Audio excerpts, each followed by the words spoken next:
kufikiria hatua yake ya kurejea. Kwa hiyo sababu na vyema si vyema mwisho yanayo yeye mwenyewe. Sawa, tumemwagiza hapa mtozo wetu Abdalla Ubaidullah azifanye mazungumzo na mchungaji Peter Msigwa kuhusiana na kurejea kwake ndani ya Chama cha Demokrasia na Maendeleo. Ametekeleza Abdalla? Mtozi. Haya. Msigwa tunaye? Tuenzetu.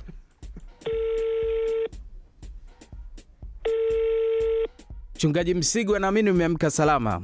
Tuna mazungumzo nayo ya muda mchache, bila shaka unaniruhusu Karibu sana. Tumeona taarifa na maelezo ambayo umeandika mitandaoni juu ya kwa nini umeamua kukiacha Chama cha Mapinduzi CCM na kuingia Chadema rasmi. Hongera kwa kuweka wazi hili. Asante. Kwa nini ulihama Chadema na sasa unarudi huko ambako ulihama zamani?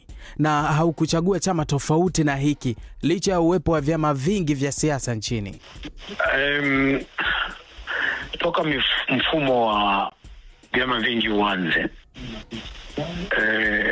ambao tume ya Jaji Halali ilipendekeza kuwa na independent institution za apparatus za dola. Kwa mfano kuwa na tume huru ya uchaguzi, kuwa na independent judiciary, mahakama zilizo huru, na polisi ambayo haiegemei upande wote, bunge ambalo linaweza kuisimamia serikali. Kwa bahati mbaya sana hivi vitu vyote nilitegemea nikiwa ndani ya Chama cha Mapinduzi, pengine nitatoa mchango wangu na kujaribu tuone umuhimu wa kuwa na hivi vitu vinafanya kazi kama inavyopaswa kwa ajili ya kusimamiana, kusudi asiwepo mmoja anayekuwa juu ya sheria. Lakini sijaona nia hiyo na dhamira ya kweli kutaka kuleta mabadiliko hayo. Kwa ukiachilia mauaji ya tarehe 29 Oktoba, kuna vitu vingi ambavyo havionyeshi nia ya dhati ya kutaka kuleta taifa lenye amani na utulivu, kama ambavyo ni ndoto ya kila mtu kukaa katika taifa lake lenye demokrasia, uhuru na utulivu. Kwa sauti wasiokuwa na sauti na kudai haki katikati ya jamii. Watu hawa wana imani kubwa na wewe. Ukiangalia maoni yao, walio wengi wanaamini kama wewe ni mamluki fulani hivi, unaenda kufanya kazi yako. Unapanguaje maoni yao haya? Mimi ni democratic. Kama ambavyo napenda kukosoa watu wengine, na vile napenda watu wanikosoe. Kwa hiyo nilitegemea kwamba kutatokea makundi matatu. Wako ambao wamefurahi sana baada ya kurudi Chadema, wako ambao wako skeptical, wana wasiwasi, wana mashaka kama unavyosema, na wako ambao wamechukia kabisa, hawajapenda. Lakini wote hao wana haki. Wengi waliniamini, waliochukia, wengine wako skeptical, waliumizwa na mimi, waliniamini. Nahitaji kuwapa muda, na wana haki ya kuchukia kwa sababu kuna mambo niliyoaminisha. Wanipe muda, wataona. Lakini wanayo haki ya kukosoa, kupinga, kubeza. Ndio demokrasia yenyewe, na ndio gharama yake. Kwa hiyo hainisumbui.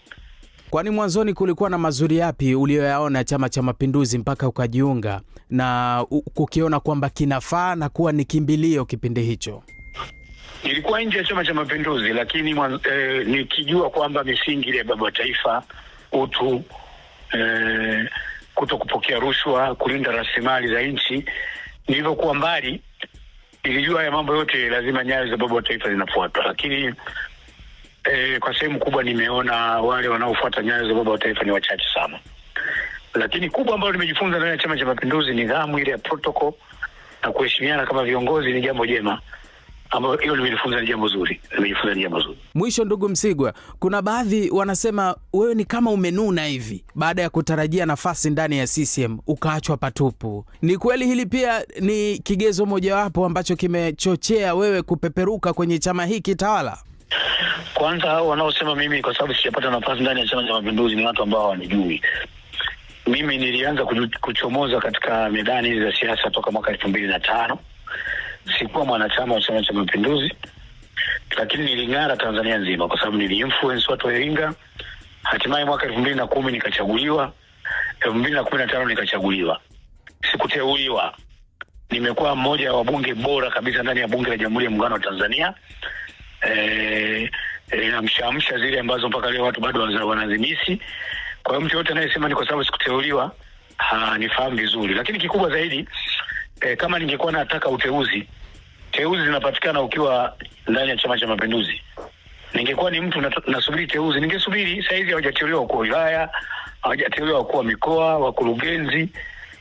Mimi ningesubiri, niwe nasubiri, lakini kwa sababu si mtu anayesubiri teuzi, ninajiamini thamani yangu haitokani na cheo. Niwe na cheo sina cheo, thamani yangu iko pale pale. Na ndio maana hata mwenyewe ni shahidi, unaweza kuona kwamba jana saa 3 usiku nilipo posti vyombo vyote vya mitandao vilikava habari yangu. Kwa hiyo pamoja na yote, sio kama najisifu, lakini sio mtu mdogo vile kisiasa. Kwa hiyo mimi umaarufu wangu hautegemei teuzi, kwa sababu thamani yangu ipo pale pale, niwe na cheo au sina cheo.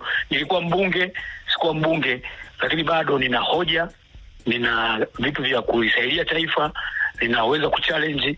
Kwa hiyo mtu wa namna hiyo ni kwamba amekosa hoja, kwa sababu uteuzi unapatikana Chama cha Mapinduzi. Ukija huku upinzani huku ni shida, mnasafiri kwa kuchangishana, kama mnavyoona mikutano inafanyika kwa kuchangishana, kwa kuhangaika, unatumia gari yako. Kwa hiyo ningeweza kusema nikae huko kwa sababu kuna unafuu mkubwa. Sasa ni mtu ambaye hanijui na hajui wito wangu ni upi. Asante sana Msigwa. Umerudi ndani ya Chadema kukiwa na hali ambayo sio nzuri kisiasa. Hauna mkakati wote wa ukombozi wewe? Siwezi kuzungumza masuala ya mikakati kwa sababu mimi sio msemaji wa chama. Mimi ni mwanachama wa kawaida, nimerudi Chadema. Swala la mikakati labda ulizwe katibu au mwenyekiti au makamu mwenyekiti. Basi tumemaliza mazungumzo yetu kwa sasa. Nakata simu. Asante sana. Ngozi wakamweka kando bwana Mbatia.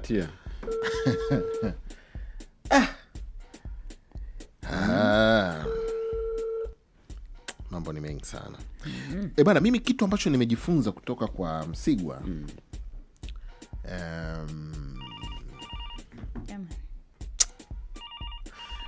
hivi, umegundua kwamba Msigwa pamoja na namna ambavyo anaweza kasema kuhusu alikotoka, si mtu anayejimaliza vya kutosha.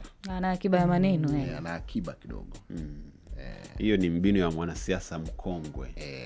Hajimalizi sana. Mtu anaelewa